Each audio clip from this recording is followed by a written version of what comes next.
Hi, I'm James Shillinglaw. I'm here at the ASTA Global Convention in San Juan. We're actually on the last day of the convention. I'm here with the new chairman of ASTA, Jackie Friedman, who's also president of NextGen Travel Group.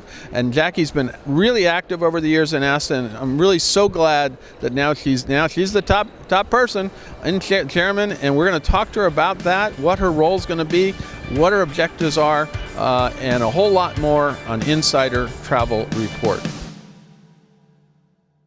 Now, Jackie, usually you've done interviews for us, so now we're turning the tables a little bit on you because you have not inconsequential position that you just arrived. Let's talk a little bit about it. First of all, I guess the significance for me, one of the big significances, you are the first host travel agency head to chair ASTA, as far as I know, right? At least in recent history, absolutely. Yeah. So that's pretty significant. You know, I mean, the whole industry is kind of, in the last 20 years, has changed a lot. And here we have a host agency executive who's going to be chair of ASTA, right? Absolutely looking forward to it. Yeah, so this is really amazing. Now, let's talk about your background in ASTA, because I think you said you started in really being active in about 2012, if I remember? 2012 is when I really became active at the national level. I ran for the board of directors. I was on the board from 2012 to 2016. At that point, I termed out, but I could come back in 3 years later. So in 2019, I re-entered as a member of the national board and became part of the executive committee 4 years ago. So you've been, I mean, every time you are really so involved with ASTA the last few years. I mean, you really is very, very visible here and there. And now, of course, you're chairman. Yeah, I mean, ASTA's always been really important to me. It's our trade association. It's going to be as strong as we all make it. Zane Kirby and the ASTA team have done a remarkable job. Absolutely. Over the past 10 years or so.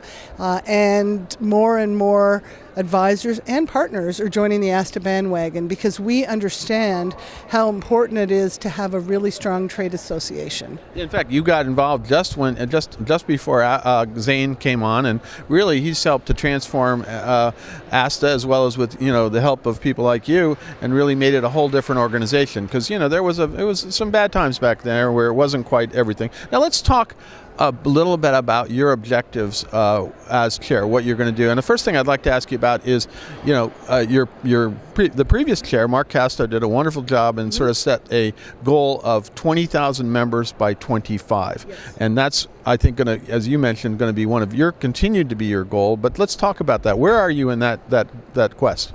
So right now, depending on what number you look at, we're somewhere between 14,000 and 16,000 members, depending on whether you're looking at paid members or whether you're looking at also employees of premium agencies.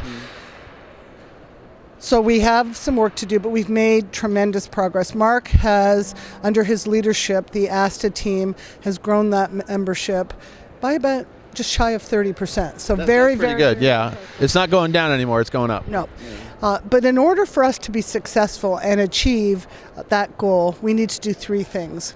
The first is we need to acquire. We need to get more and more advisors and agency owners as part of their trade association. Once they are on board and they understand the importance and they understand that collectively the larger ASTA becomes, the more it represents our voice and the more work they can do on our behalf. Next, we have to engage, because once you are part of the association, there's so much benefit. Education, the chapter system, the whole volunteer leadership structure is an awesome opportunity for advisors to connect with other like-minded advisors in their local communities. So come to events. The River Cruise Expo. Well, that blew it off the charts. I mean, you had 650 the first year, 750, and I think you're already up to 1,300 for next year in Amsterdam, right? There's already over 1,300 with a few hundred on the wait list. So depending on the number of ships we can get, it will be the largest event of its type.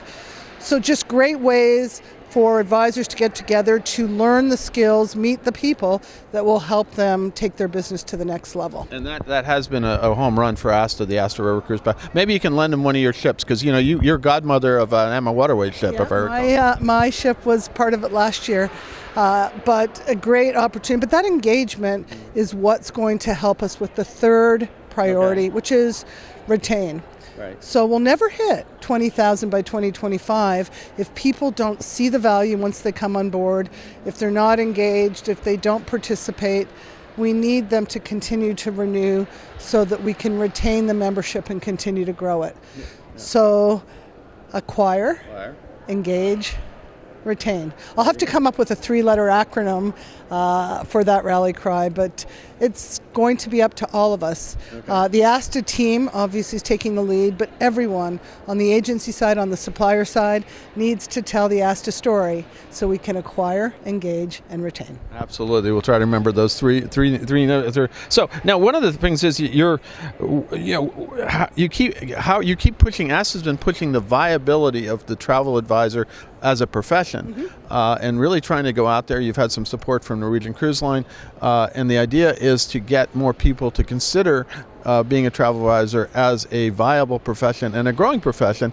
And I think you've made some headway there, right? Yeah. I mean, ASTA's done that in a couple of ways, but the investment from Norwegian Cruise Line Holdings has been a tremendous start. So if you think about it, ASTA has always been out there to promote and to defend. So the defense part, we all understand, the advocacy work, what they do with both federal and state governments.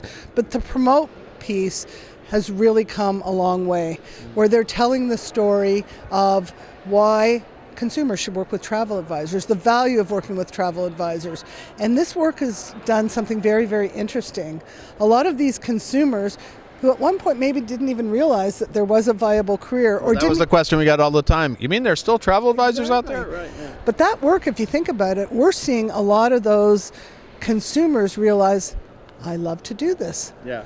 And they want to get in the profession? They want to get into the profession. So stimulating that demand higher up in the funnel, which is what ASTA is doing now, thanks to the investment from Norwegian Cruise Line. They are bringing folks in and educating them on the different paths that they can take to a career in travel. Now, that's interesting, because now they're going to want to become, and they'll become ASTA members, right? Correct. Yeah. And they have a new membership category, for students, for entrants coming into the industry, so they can engage with ASTA before they even make their first sale. So getting those emerging travel professionals engaged with the trade association right from the start. But we've seen tremendous success early on. I think when they first started putting the content out there, within the first couple of weeks they had 1,000 folks actually download the document and take that first step. Well, you do that, and I saw a very interesting video, that promotional video they have that is still being worked on a bit. But boy, if I saw that video, I said, hey, that looks like a job I want to do. Yeah, I mean, we're all working together. You have ASTA, you have the Travel Institute, and then you also have a lot of the host agency network organizations that are putting programs together to groom and bring new people into the industry. And we need that. We're seeing a very different type of travel advisor emerge. Yeah. They are definitely starting to skew a little younger, which is great.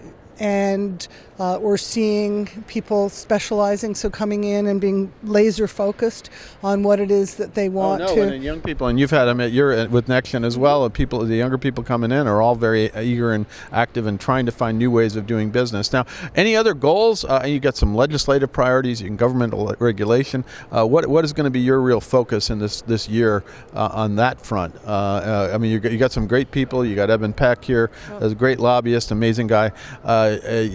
You got Peter Labasso. You got a whole team at ASTA that's going to be focusing on these issues, and they've had tremendous success in the last few years, especially during COVID and all the relief programs that everybody had to got and had to get through. But what is going to be your kind of big focuses in the next year? Well, I obviously want to continue the priorities that Mark started, continue with sustainability, continue with international partnerships. I had the opportunity to jointly meet with ACTA. Wendy Parody from ACTA. I am originally I know you were an ACTA dual citizen, so that's great. We're also, one of the things that we are having some initial conversations around is just overall professionalism, certification, getting the travel advisor, that certified travel advisor, getting that out there so that advisors and suppliers can recognize that viability and professionalism. So we need to work together, because as ASTA goes out there and really promotes the travel advisor as the go-to, we have to at the same time continue to up that professionalism with education, different certification options. Professional is those issues, and so in addition to the government lobbying and all that you're working on, I know you'll be down at ASTA Ledge Day in June talking about these issues. I think the two biggest issues right now are FAA reauthorization, trying to get some of the burden that's being put, or they're trying to put on travel agencies in terms of notification of different things. That's one big thing. Then, of course, the Department of Labor once again is looking into classification of workers. We thought we had done with that, but no, apparently not, right? I mean, it's interesting because this industry in particular embraces working with independent contractors. And if you talk to any number of them, I would venture a guess that 95%, if not more, would not have it any other way. They love having the freedom and the flexibility to run their businesses the way they want. But we have to educate the government that these are not situations of worker misclassification, that it really is advisors choosing to be business owners and entrepreneurs. But it takes education. Well, also the fact is that we thought we had settled this a couple of years ago under the Trump administration, and now it's risen under the Biden administration. It does seem to be political in a certain sense about classification of workers, so now we got to go back to the well and educate them again, right? It will never end. It will never end, unfortunately. Yeah, that's great. Now, just on a personal level, sure, what does it mean for you to really be ASTA chair? I am really proud. First of all, it's something that I've probably been preparing for the last 4 years. I think so. Yeah. Well, when I came back to the board of directors, they realized a couple of things. First of all, it's been a while since there's been a woman as chair of the ASTA board of directors. And when you think about the role that women play in our industry, the percentage of women, not only frontline advisors, but more and more agency owners and managers and into executive positions. I have heard from so many women here the last few days that are really proud to have that. So that's important to me, but also I'm such a supporter and a believer in this industry, and have always been a believer in what ASTA does for our industry. And so being able to be part of a team that guides or provides recommendations, but it's Zane and his team, sure. No doubt about it, they're the ones that are going to execute on it. But we just represent all different parts of the industry and let them do it. So it's very, very meaningful to me. I'm honored to have the opportunity, and I'm committed to work alongside everyone in the industry to tell the ASTA story. Fantastic. Well, first of all, congratulations. Thank you, James. I think I'm really looking forward to the next 2 years with you being ASTA chair, and of course I'll see you a lot of times over and like that. And I'm sure we'll have a few more interviews over the time in various guises, including your role at Nexion coming up. Again, thank you so much for giving me the time to speak. And I'll let you close out. Who am I? He is James Shillinglaw, reporting to you live for Insider Travel Report. There you go. She's got it down. I got her as a correspondent too. So anyway, great to see you, and we'll see you very soon, I know. Absolutely. I'll see you next week. I'll see you next week. Again, I am James Shillinglaw, and I am here at Insider Travel Report, and this is the end of this year's San Juan ASTA, and it's been a great meeting.